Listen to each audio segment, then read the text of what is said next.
Hi, and thank you for giving your time to Unlimited Seating. I'm your host, Sanila Samuel.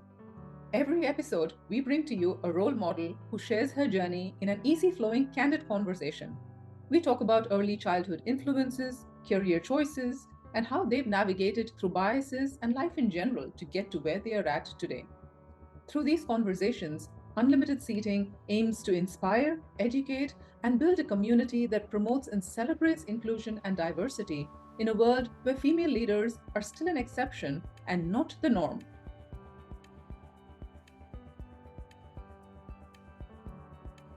Hey, hi, everybody. Welcome to another episode of Unlimited Seating. I'm very excited about the guest we have today on our show. It's Ula Bieganska. Ula, head of marketing for Lego for the Middle East and Africa region and is based in Dubai. Ula, I know you have a busy schedule, but thank you for taking the time out for Unlimited Seating. Well, thank you for having me. Really happy to be. Ula, I'm going to jump right into it. I looked at your career profile, and there was a reason I was almost hounding you to come on the show, right? You're very out there on LinkedIn. I love your posts, and I'll go through your profile. You have built a strong depth of expertise in the marketing space. When I looked at it, I think you studied economics. You did study advertising as well. Were you always interested in marketing? How did that come about? So, that's a great question. And actually, I was never interested in marketing. So that just and to be honest, that path of career, I kind of started due to my first kind of serious employer. Because indeed, I studied a couple of things, and then during my university years, I also tested myself in different fields. So I did an internship in advertising, in media house, in market research, in marketing, and then I decided that what I enjoyed the most was the market research. Because I did study quantitative methods in economy, so I'm very left brain kind of person. But then at the same time, I graduated from anthropology, which was my second degree. So I really had a love of like generating insights and just a bit more of a qualitative approach to understanding the world and through the eyes of single people, not only through the statistics. So this is when I thought that actually market research is combining very well those two disciplines that I really like. And so I applied for my first very serious job, I applied to Procter& Gamble. And based on the tests that I did there, they decided to offer me job in marketing. Okay. So they knew better than me about me. And yes, 17 years later, and they're still in marketing. No, it was a good test. Mr. Procter& Gamble, because they actually made me marketeer. Okay. So it was a good test. You studied, I think you did university in Poland, in Warsaw. Yes, that's true. I'm Polish from origin, and I graduated from both universities, then from business school and then from Warsaw University, and I did the exchange in Singapore as well. So this is where I kind of did some degree or courses in advertising. Okay. So tell us a little bit, growing up, Ula, like what shaped you? You are a strong, successful leader today. What shaped you growing up? Were there specific role models? What were you interested in growing up? Yeah, I think that's a very good question because we do expect that and of course especially in the early years, all kids are shaped by the influence that is coming to them from outside, and that's both from family, that's probably from the society, from culture you're growing in. I think I grew up in a very specific time in Poland. That was the time of the transformation. So I was born in 1983. So I kind of moved to school in the 1989 when communism has fallen in most of the Eastern Bloc, and we started market transformation. That was extremely dynamic time in Poland of huge changes, moving from a centrally managed economy, like politically managed economy, to market-driven economy. I think that brought so much entrepreneurship in terms of whole nation, I would say. So I think that was a huge impact on me, I think, culturally on any person. And till now, I guess that's a bit of a national feature that you see in my generation, at least, of people being very entrepreneurial because you kind of grew up in that space where you knew that there's a lot of chances and a lot of possibilities that are opening up. When I was 18, I guess a bit later, I guess we entered the European Union. So finally we could cross borders, we could actually travel, which again was not something that people from before me were used to, because living in a communist country, you actually couldn't leave. And you couldn't travel and you couldn't go outside the communist bloc. So I feel that the whole dynamics of my growing up was related to that huge transformation that has happened, that shaped probably the whole generation of people. But apart from that, I guess, I come from a very humble background. I come from a small town, from countryside, and somehow, I don't know, I always loved hearing stories of my grandparents, about some ancestors that would travel and go around and would walk on their feet half the world. And I just kind of knew that I will not settle in that place. I want that. I want to discover the world. So I think also that, like, I think growing up among all the stories of different members of family, going very as far as they could, despite those humble backgrounds, was a really huge inspiration for me. And what was the culture in Poland? Did women go out and work, or was it more? It was women would be home and be homemakers and mothers. I think it's a very interesting question. And I think that contradiction that I'm going to talk about exists in a lot of countries. Because on one hand, I think that the culture of the communist governments or the communist country would kind of encourage women to be active because, as per se, in any kind of in that type of economy, you want every person to be active professionally. But at the same time, you have a very much patriarchal culture that is driven by Catholic Church, that is driven by the traditions, let's say, religious traditions that are in the society. So on the other hand, as a woman, you hear that contradicting message and you are actually under tremendous pressure with that. Because on one hand, it is expected from you to be professionally active and contributes to your country. But at the same time, you are supposed to fulfill all the roles. And it's in as per patriarchal kind of society, the whole household, kids upbringing, taking care of, cooking, cleaning, everything falls on you. Which makes it like almost impossible for women, right, to really be to really feel fulfilled. I think that what you can feel is being tired. Yeah, it's a very interesting kind of contrast in like you have the responsibility, but there's not a it's not really empowerment. No, it's yeah, I think you captured it very well, right? I mean, there's a lot of responsibility that's on you. But if I would have to say the decision power, not necessarily, you would celebrate Women's Day when you give women flower, but you don't give her the salary the same as that. Thanks for the flower, but I would love to be compensated in the same way.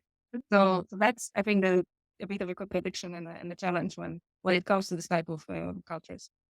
Okay. So you said you kind of realized early on that you wanted to kind of get out, explore the world, discover things for yourself. And was your family supportive? Was it something that was accepted readily, or did you have to explain your decisions? Yeah, I think, and this is again a bit of that cultural contradiction that you have, because on one hand, there is a lot of social pressure, I think, in many countries of that type, or many countries in the world, that still whatever women can make out of themselves, they are only worth as much as the man they marry. So it doesn't, technically girls are encouraged, right, to go and study, to get a good job and whatever. But if you would at the same time stay like a single woman without a family, then you wouldn't be evaluated as a well-performing member of society. Only the moment that it almost as this education and the professional development is means to get the right man. Totally. I totally relate to that. So I think that this is a bit of a internal struggle that I think many women will have growing in this type of countries. Now, in many countries in the world, I think that type of prejudice or assumptions exist in many places in the world. And so I feel that it does come with that kind of internal struggle of why am I? You have your personal ambitions, you want to kind of grow and develop yourself, but how people see you and how they evaluate you can be defined by other metrics, right? So when coming back to your question, because I'm sweating right now, like my family has been, what they really appreciated always about my parents is that they were very much focused on education. We were 3 girls at home. I had 2 sisters, and for my parents, like getting us educated was really, really important. But it meant to get education that is very concrete and kind of gets us good jobs. So it wasn't like whatever you want, girls, like as long as you're educated. So I always wanted to be Indiana Jones. That was essentially my dream. So I wanted to be an archaeologist or a journalist and travel the world and discover things. That was my idea for my future. My parents were like, you have to go to a business school, and this is the degree you should get. So I more followed their way initially, and then I only jumped into studying anthropology. The moment that I kind of reassured my family that I also have like a proper education, I can study something that it's done like for me, as almost a hobby. We turned out very useful later on in the future, but yeah. So I think that support of the family, at least for a woman to get that education, is very important. But also, I think very often it's only about the education, and the families are overlooking things that are very important for women to be independent. Like, I was the first woman in my family. Like, I was the first woman in my family to get driving license.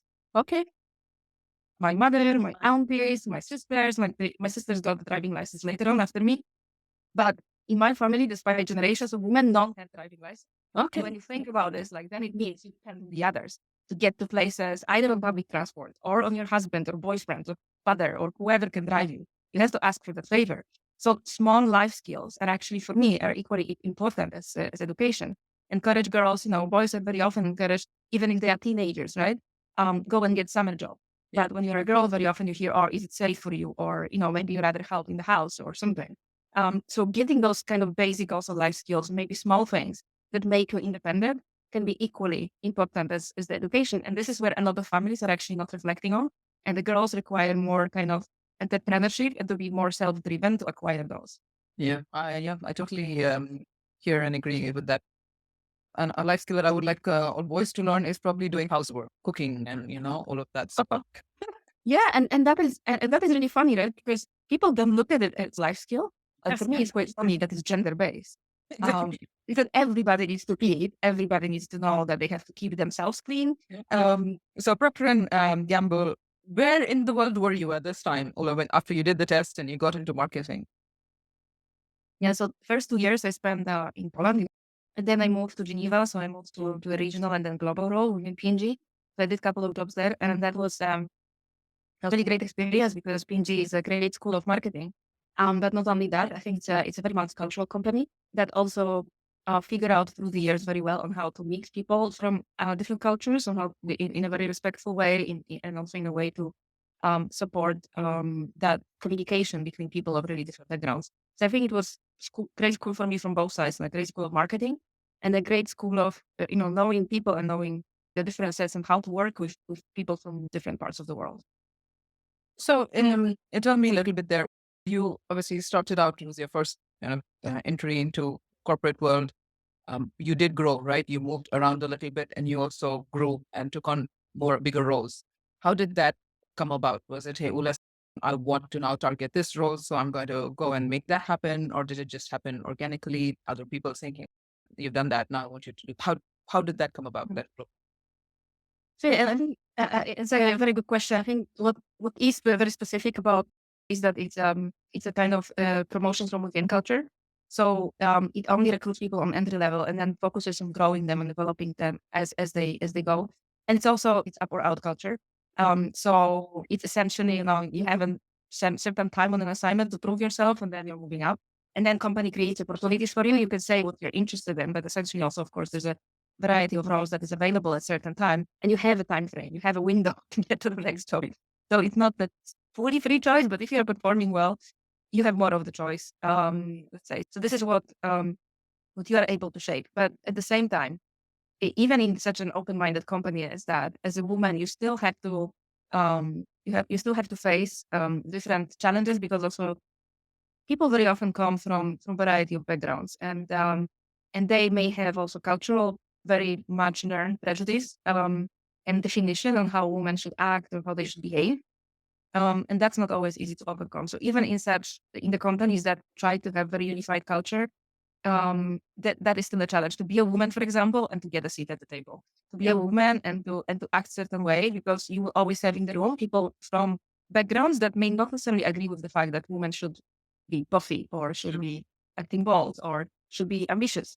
So that is something that I think on whatever stage of the career is a challenge in any type of a company.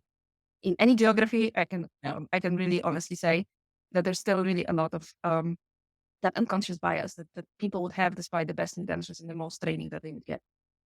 So what's your message to yourself, Ula? Because just like you said, right, I think this happens time and time again where you feel there's a bias, there is a stereotype that maybe you're not fitting, so it's seen as, it disrupts that thought process for that person. What is Ula's internal message to deal with these without like overly, fighting with the world? Keep yourself motivated and focused. There's a couple of, it's very interesting when I also think about how it was for me to learn, right? I very fast discovered that, I tried to learn from people around me, but what I could learn from, for example, male colleagues wouldn't work, right? So the tactics they would use, the words they would use, I very quickly discovered that if I would say leadership sentence, I would not get the same impact. Using the same words as a man would use, behaving the same way as a man, would behave, would give you a very different branding, personal branding. What makes a man bold makes women aggressive.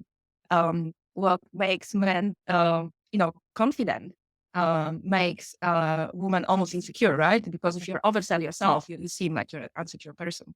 So there's such a huge difference. But the only thing that I would advise still to myself is to probably not to try actually looking from that perspective, right? Not to try to be like the guys in the room, but to work earlier on finding my way of expressing that, right? Not because the other advice that I would get through my career very often from women is to kind of fake it until you make it. Yes. So like try really to behave like all the other guys in the room, and then you will eventually become one of them. Yeah. And that, I think that's advice I struggled with through the years. And that's not something that that I would definitely say. It's just finding your own voice in your own way. And you're in the process instead of trying, to be like crowd. I think that's one advice that I would give to myself. Yeah. I really like that.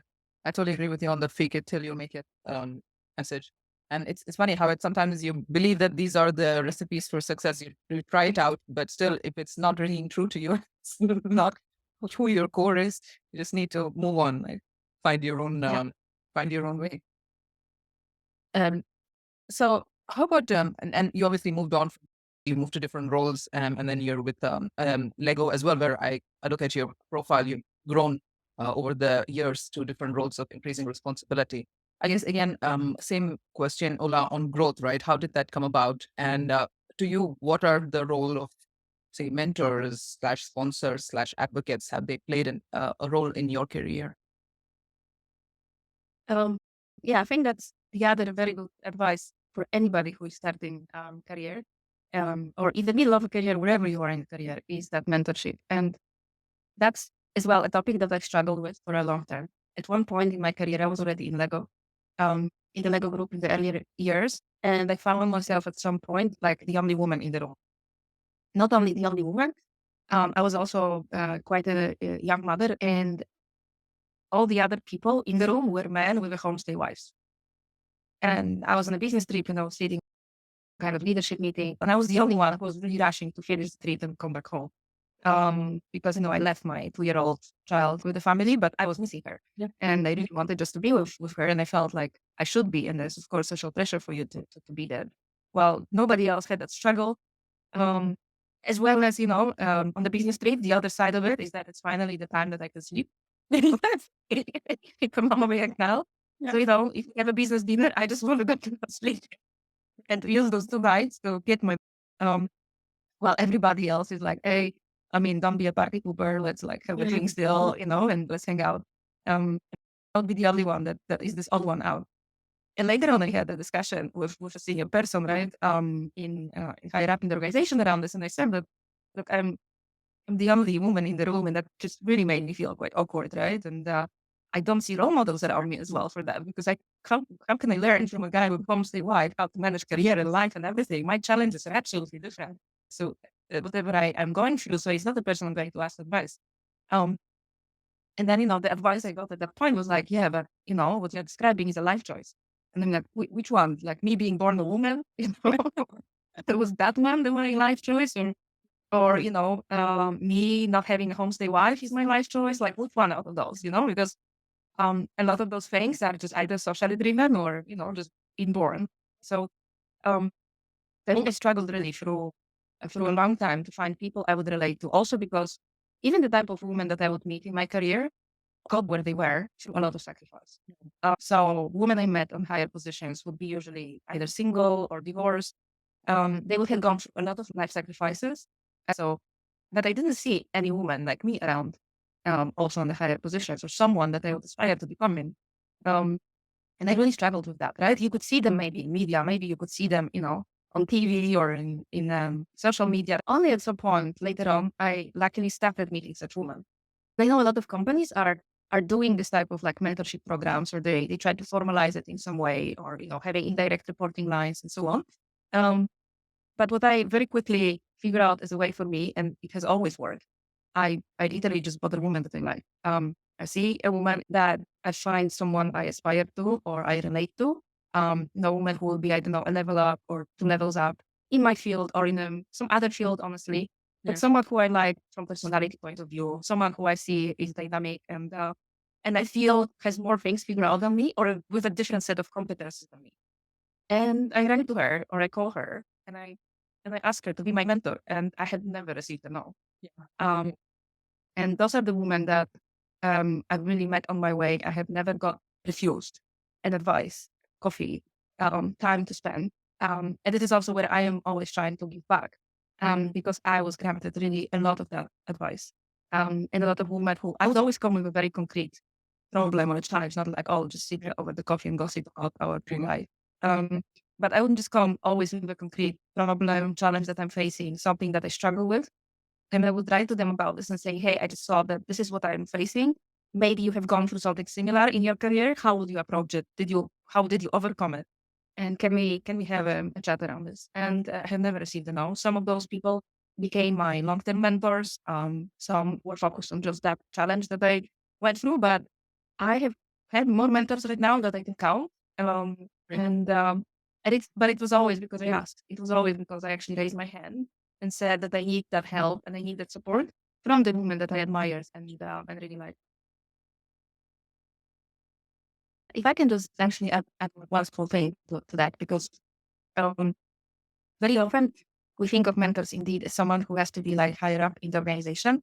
But what I find really encouraging is, first of all, I'm not the person that is very hierarchical. And I just also discovered that you can learn from really anybody. And that's the other part. Like very often we are looking at, okay, it has to be a vice president of marketing that has to be my mentor.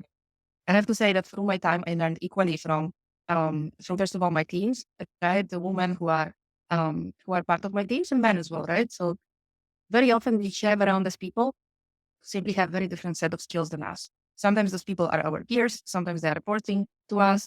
Sometimes they are just people who we meet on our way. Some people I really learned from were, I don't know, the lady who was running a gymnastics studio that I was going to because she was amazing at Canada, apart from being a great gymnast. I learned from really my team, people who are recruited to my team because they had very different life experiences and skills. And my peers. So I think that what is important in finding a mentor is to really find someone who you see has competence that you don't have, and not necessarily the title you don't have.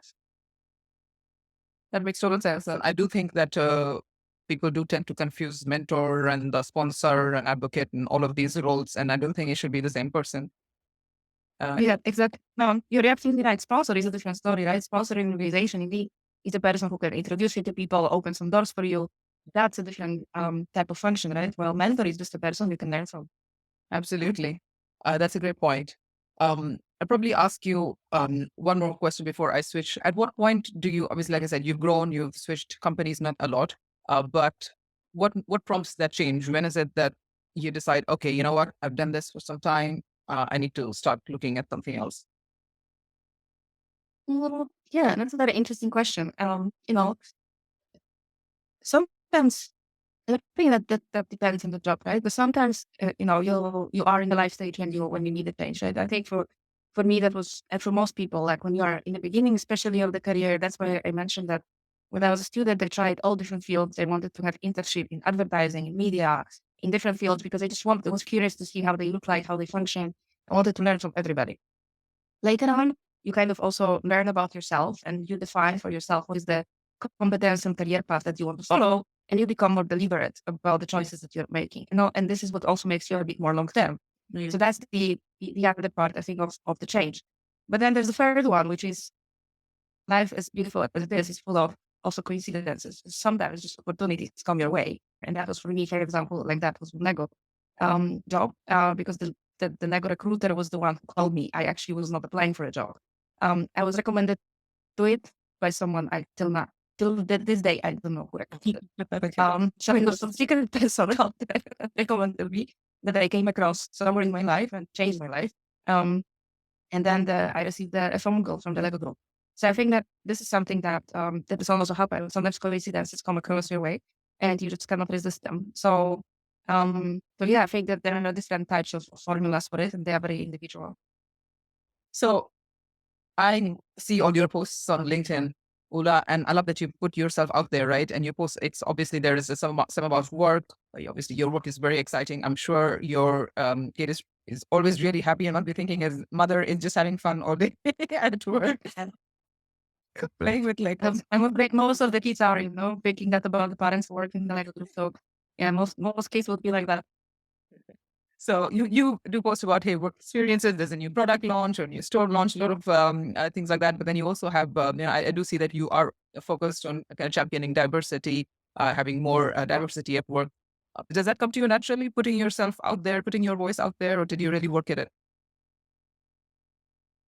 Yeah, I think that that's also a choice, and I think that that's kind of my way of, as I mentioned, like giving back, because essentially the feel is that we are all receiving so many things through life, and I feel like we don't practice that gratefulness enough. Very often, people who are progressing in their career, they would say, they would very often say, "I did it, right? I made it," and yeah. And sometimes, yes, you will maybe thank a mentor or a coach or your manager or someone, but very few people realize how a lot of small things kind of contribute to that. And for me, each of us should kind of really try to give back. And for me, that area that I would love to contribute to and give back is indeed the diversity of workforce and of marketing communication. And I think this choosing that area, on the other hand, that came to me naturally because that's the area I feel very strong about. Yeah. Living in different countries and going through different experiences, having a family that I have. My daughter is on autism spectrum disorder. My husband is from a different country. We have multiracial family. And we live in places where living as such family can be a struggle. Not everywhere families like ours are welcome, but everywhere we are tolerated, accepted, looked at very well. Dubai is an exception to that. Dubai is one of the places where anybody is welcomed and accepted, no matter the background. But it's a very unique situation in the world. And I feel blessed being here as well for that. So I feel that getting people aware of what are the struggles that different people can go through in everyday life, but also what's the benefit of having people with those experiences is something that I would just love to contribute to, because very often people just see diversity as, as a tick box exercise, right? I was going to ask about your leadership philosophy, but I feel that you kind of covered it there. But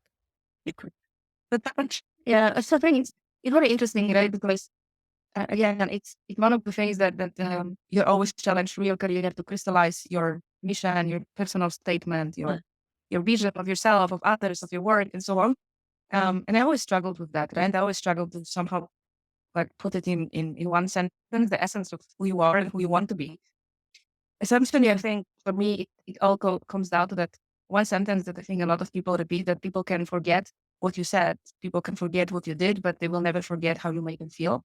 And that's, I think that is something that I essentially really try to bring forward. I really want, when I'm on my 80th birthday, or when I'm out of the room, the things that people say about me and the people that the difference that I made in their lives, I would like that to be the positive difference. And I think that's my biggest leadership kind of statement, because sometimes you need to make that choices as well as a leader, right? Sometimes you need to tell people messages that are difficult to hear or very positive to hear. And both of those, you need to manage in a very way that is respectful, in a way that people will still feel after years that you actually cared for them, and that the choice that you made for them as well with them was the right one. And I feel that took me a long time and a lot of kind of self-reflection to work through. But I think that this is where I arrived with what kind of leader I would like to be. I love that. Ula, you're a senior leader at a global organization, right? What do you think we should be doing a bit more of to get more women into the workforce and help them actually grow to get into leadership roles like yours? Is there something you think that you and your organization are doing well? Any other ideas that you have? So, well, that's a very, very tough question, I would say, because a lot of organizations, again, are just, I think, are working a lot on statistics. Yeah. And, sometimes statistics are very misleading. For example, you can You say 1 year, you decide you want to have 30, 40, 50% of women in the top leadership positions. And then you just spend that year hiring women from outside that someone else coach and train and stuff, and you just tap yourself on that. And you said, hey, we did it. Whenever you set up kind of benchmarks and some kind of quotas, I find it very dangerous. I think it can be useful tool, but it can be just a tick box exercise. I think what organizations should do is to look at the very concrete things that are roadblocks to women. And that's not only about unconscious bias and stuff, but what you can see as really big problem for women are those really soft policies that are preventing them from taking leadership decisions. Women are less mobile globally, right? So they are less likely to relocate. Yeah. So if you, for example, fix all the roles that you, and very often that's what you eventually in the career, you will be asked. You will be asked how mobile and in any big corporation. On that, your career will be hanging. So just by setting that rule, that for example, you cannot do jobs remote, you are excluding tremendous amount of talent, women talent, from the pipeline of leaders. The fact that you have, for example, breastfeeding mothers also are not able to work remotely. You have to come out in the office, which is humiliating experience most of the time. So all those, I think, especially flexibility of work, ability to work remotely, is the biggest difference actually because we are not only talking about vice presidents and presidents, CEOs and stuff. We aren't talking about managers. We are talking about senior managers, brand managers, and the likes. And also, let's not forget, in a lot of geographies, either women do not get support from the family members, from the husband in terms of chores, managing household, and so on. Picking up kids from work, women will be the first ones to stay when the kids are sick. So actually, you are pushing women out to the workforce. So especially policies related to flexibility of work, policies related to remote work, and are really hitting women. And if we don't enable those, then you can forget all the quotas and stuff. You will not enable that diversity. Women with different life experiences, those will be always kept at the bottom. Single moms will always be kept in the bottom. They will never be able to progress if you will not enable this type of policies. Absolutely. Thank you. I enjoyed that. Maybe I'm going to wrap up with probably one question. What's next for you in terms of what do you think of when you're saying, hey, 5 years down the line, this is what I'm looking at for my career? It's a very interesting question. I feel that for me, what is really important, what I am also in this stage of life, where I really also think of the passions that I kind of put aside for a long time. I have been always like really passionate creative writer, but being busy with work and with family and with everything else, I kind of neglected that for a long time. And only last year I started again writing some articles, writing some stories. And this year I actually finished writing a book. Wow. So I just finished and I'm in the process of publishing. Awesome. So I hope that 5 years down the road, it's a fantasy novel. So it's something, it's not a business book, it's not a leadership book, it's a marketing book. I love it. So I hope that in 5 years, I will have that book and 3 more published because I have in my mind a series. Wow. So I hope that I will progress with that and I will see my book coming to life and more of it. So that's something that I really, really wish for. So that's again something that I put aside for myself as my passion for quite some years. But right now I feel is the time that I finally found some space to do it. So I'm super excited about it. I was actually saying that on top of all that, it should be Lego characters of the characters in your fantasy. Yeah, maybe first, I don't know, movie or a TV series or a video game. So yeah, we'll see. So again, for me, writing is not the purpose of me becoming the next big shot, in literature and winning another prize. That's not my goal. The goal is really just to explore your different side as a human being, and I think that's what everybody should work on in terms of creative field. Awesome. I'll probably ask you just one last question because I haven't explored marketing. So if there's somebody, say a young professional or somebody who's trying to get into the marketing space, any advice that you would give based on all of your years of experience? Well, one advice is that, as you can see on my own example, marketing doesn't have to be academically studied. So you can be discovered in the field by literally anyone. And I think it can be learned a lot through practice as well. So that definitely that is one advice. One advice I had for everybody very often marketing is, I just talked about creativity. Very often marketing by anyone who is interested is misled with creative role. And it did creative job, but marketing to a very big extent is the next brain exercise based on numbers. There's a lot of analytical side to it. There's a lot of business management side to it. And I think a lot of people in the beginning of their career are neglecting that side, thinking, oh, I'll just do a nice advertisement or packaging design or work with influencers, and that's marketing. Yeah. But if you don't have the right kind of base for understanding really the analytical side of it, that will prevent you a lot from kind of succeeding in that field. And I think that's really something that is overlooked by young talents. And that if there's one advice, I would really give that to upskill yourself in analytics and to really try to crack the right business insights before approaching, only the fun side of marketing, which is a lot of, but it's I still feel it's overrepresented, let's say, there's talent. There is a vacuum definitely for people with the high analytical skills in that field. I think that's great advice. That's probably one of the reasons I didn't pick marketing in my MBA. I was like, oh my God, I'm not a creative person. I don't think I can do marketing. So 80% of success marketing is analytics. I wish somebody told me this then when I was trying to pick their marketing. It's never too late.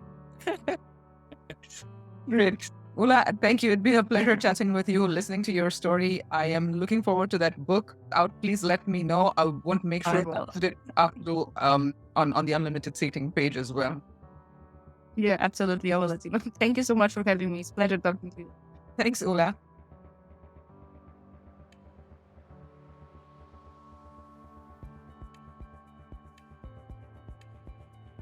Thank you for staying with us for another episode of Unlimited Seating. Unlimited Seating is available on all major podcast directories, and you can also watch us on our YouTube channel. Please do share your feedback. Alternatively, you can subscribe to us at www.unlimitedseating.com and get notified when new episodes are published.